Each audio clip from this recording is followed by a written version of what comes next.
ভোলা জেলার তজুমুদ্দিন উপজেলায় ইদানিং এই যে চাউল বিতরণ নেওয়া, সেটা যে লোকের চাউল হতে পারে, যারা বিজিবির চাউল হতে পারে, এই যেই চাউল হতে পারে, এই চাউল বিতরণ নেওয়া আপনারা সোশ্যাল মিডিয়ায় দেখছেন যে কিছু অনিয়মের ঘটনা ঘটে আসছে।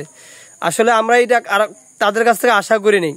পেসিস্ট হাসিনা গেছে, আওয়ামী লীগ স্বৈরাচার গেছে, কিন্তু আসলে কি ভাই, এখন আমরা মনে করছি যে একটু ভালো চলমু, ভালোই থাকতে পারমু, ভালোই সবাই প্রশংসা করবে। কিন্তু কিছু কিছু দুষ্কৃতী মহলের জন্য, যারা এই উদ্দেশ্যমূলকভাবে দলকে ক্ষতিগ্রস্ত করার জন্যে, দলের বদনাম করার জন্যে তারা বিভিন্ন লাইনে ষড়যন্ত্র করে আসছে এবং দেশকে অস্থিতিশীল করার জন্যে এবং দেশের বদনাম করার জন্যে তারা এই সমস্ত কাজগুলা করছে। এই যে চাউলের যে অনিয়মগুলা, এই সমস্ত অনিয়মের ঘটনা আমরা বিগত দিন কিন্তু যেটা আওয়ামী লীগের আমলে দেখি নেই, কিন্তু দেখছি কিরকম দেখছি যে আওয়ামী লীগ করছে হেরে 10 বার, যে বিএনপি করছে হেরে একবারও দেয়নি, এরকম দেখছি। কিন্তু এরকম যাদের কাট আছে তারা চাইল পায় নেই, একজনটা আরেকজনের অমুকেটা অমুকে, অমুকেটা অমুকে, বিভিন্ন যে ঝামেলাগুলা, এই ঝামেলাগুলা আসলেই একটা হাস্যকরের পাত্র হয়ে গেছে। অনেকে টিটকারি করতেছে,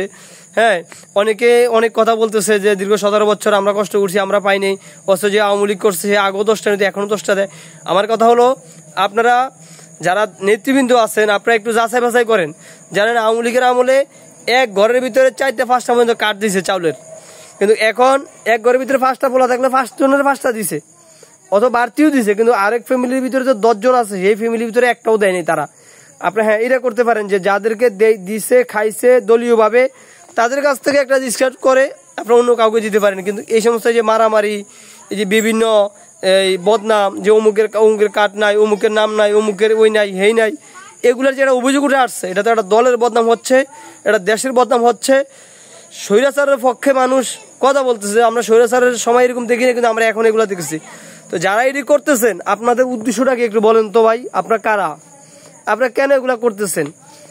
এগুলা আপনারা করে জনসমর্থন হারাইতেছেন, দলের ভোট নষ্ট করতেছেন, এবং দলের যারা সক্রিয় কর্মী আছে তাদের যে একটা আস্থা ছিল, তাদের যে একটা দলের প্রতি একটা টান ছিল, এটা আপনারা নষ্ট করতেছেন।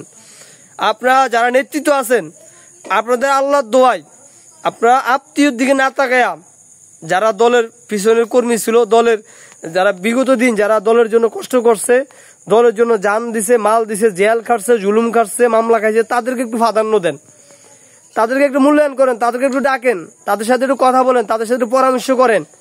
কিন্তু আপনি যদি তাদেরকে মূল্যায়ন না করেন, তাদের সাথে পরামর্শ না করেন, তাদেরকে না জিগান, তারা 5টা নাম যদি দাবি করে যে দলের সক্রিয় কর্মী যারা 17 বছর কষ্ট করছে কোনো কিছু পায়নি, এখন একটা নাম দেন, তাদের সাথে কথা না বলেন। কিন্তু আওয়ামী লীগ করে আপনার আত্মীয়, আওয়ামী লীগ করে আপনার ভাতিজা, 17 বছরের মধ্যে যেহেতু এখন আপনার বিএনপি এগুলা বর্তমানে বিএনপি সবকিছু মেনটেন করতেছে, অথবা তাদের ইয়াতে সবকিছু হইতেছে, যেটা হলো এটাই বাস্তব। কিন্তু এখন তাই বলে আপনি আপনার আত্মীয় দেখা আপনার বংশ দেখা আপনার খাতিল্লা দেখা আপনি দিবেন, আর যারা দলের ত্যাগী কর্মী ছিল, যারা দলের জন্য খাটছে, যারা দলের জন্য মামলা খাইছে, তাদেরকে একটু মূল্য দিবেন না, তাদেরকে একটু তাদের সাথে কথাও বলবেন না, তাদের কোনো পদের তো দূরের কথা, তাদের কোনো কিছুই করবেন না। কিন্তু ভাই এটা ঠিক না। আমরা আওয়ামী লীগের আমলিরা দেখছি আত্মীয় টোকাইছে, কিন্তু তারা এভারেজ টোকা নেই, ভালোবাসা সবার ভালোবাসা নিতে পারে নাই, সেজন্য হাসিনার পতন হয়েছে। ব্যক্তির ভালোবাসা নিছে কিন্তু সবার ভালোবাসা নিতে পারেনি, রুমের ভালোবাসা নিছে, স্টেজের ভালোবাসা নিতে পারেনি। রুমের ভালোবাসা হলো একজনের, আর স্টেজের ভালোবাসা হলো লক্ষ লক্ষ মানুষের, স্টেজের সামনে লক্ষ লক্ষ মানুষও থাকে, তাদের ভালোবাসা অর্জন করার চেষ্টা করুন। সকলকে যারা যেভাবে পাও না তাদেরকে সেইভাবে দেওয়ার ব্যবস্থা করেন।